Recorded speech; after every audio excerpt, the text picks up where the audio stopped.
Hi everyone, I'm back with another incredible story, a biography, a true story about Harriet Tubman.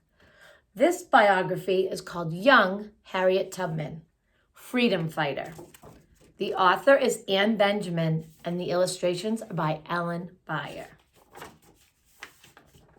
Harriet Ross Tubman was born a slave, but she spent her whole life fighting for freedom.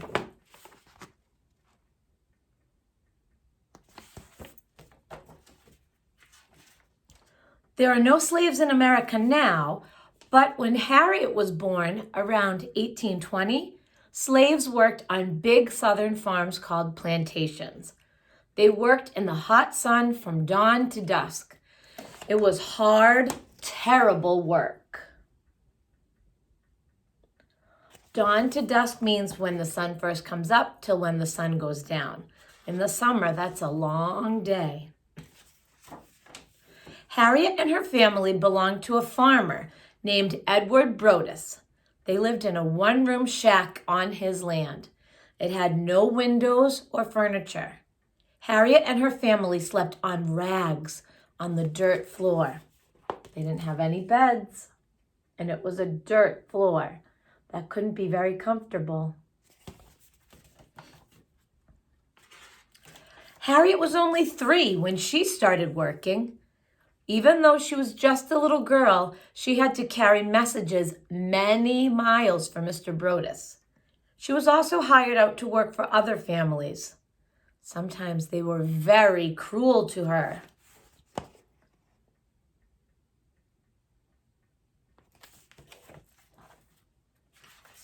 When she was 9 years old, Harriet cleaned houses and took care of babies.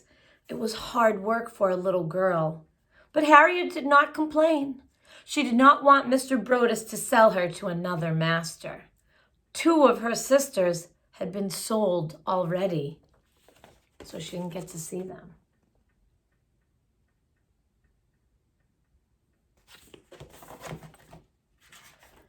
After dark, the slaves got together to talk about freedom. They told stories about Moses, the man who led his people out of slavery. And they spoke about the Underground Railroad, which took slaves to freedom in the North.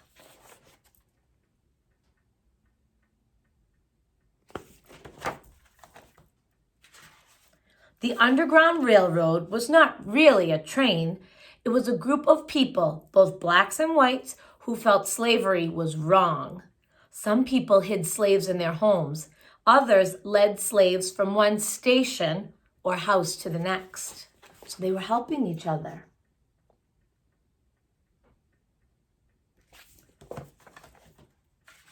Harriet loved to listen to these stories. One day she promised herself she would take the Underground Railroad to freedom. But Harriet almost didn't get her chance. At the age of 15, she was in a store when a slave and his master ran in.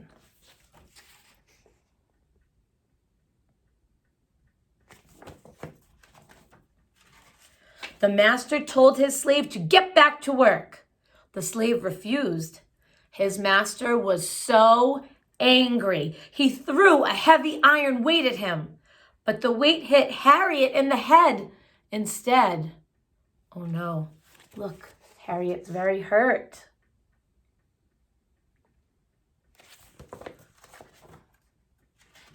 Harriet was sick for many months. She almost died.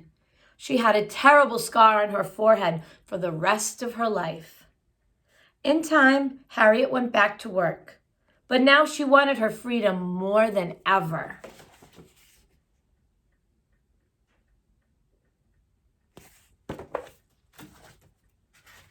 Finally, in 1849, Harriet heard that Mr. Brodess was going to sell many of his slaves.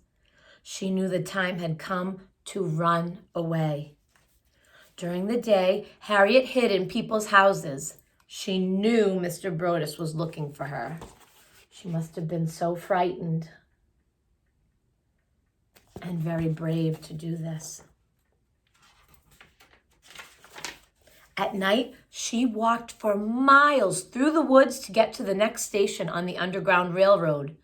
The journey north was long and dangerous, but there were many people to help her along the way.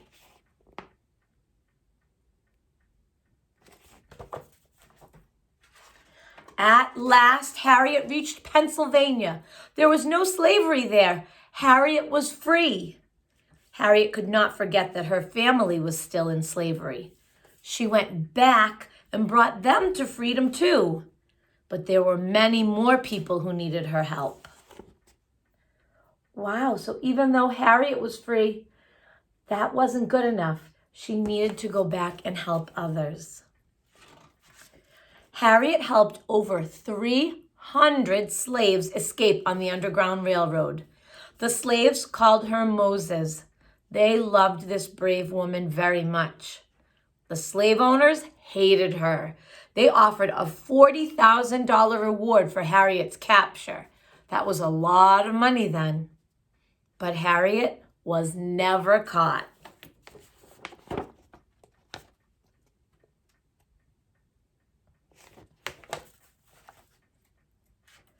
During the Civil War, Harriet worked as a spy for the Northern Army. She helped many more slaves escape to freedom. Even after slavery ended, Harriet kept on helping people. She spoke out for women's rights. She started schools for Black children and homes for poor Black families. When Harriet died at 93, she was given a military funeral. It was a great honor for the woman who had fought so hard for freedom. And that's the true story of Harriet Tubman. You know, you just might be able to see Harriet Tubman's picture on a $20 bill soon. Won't that be exciting? All right, that's today's inspiring story for Black History Month. I hope you enjoyed it and learned a little something and know how important it is to help your fellow human. All right, I'll see you again soon.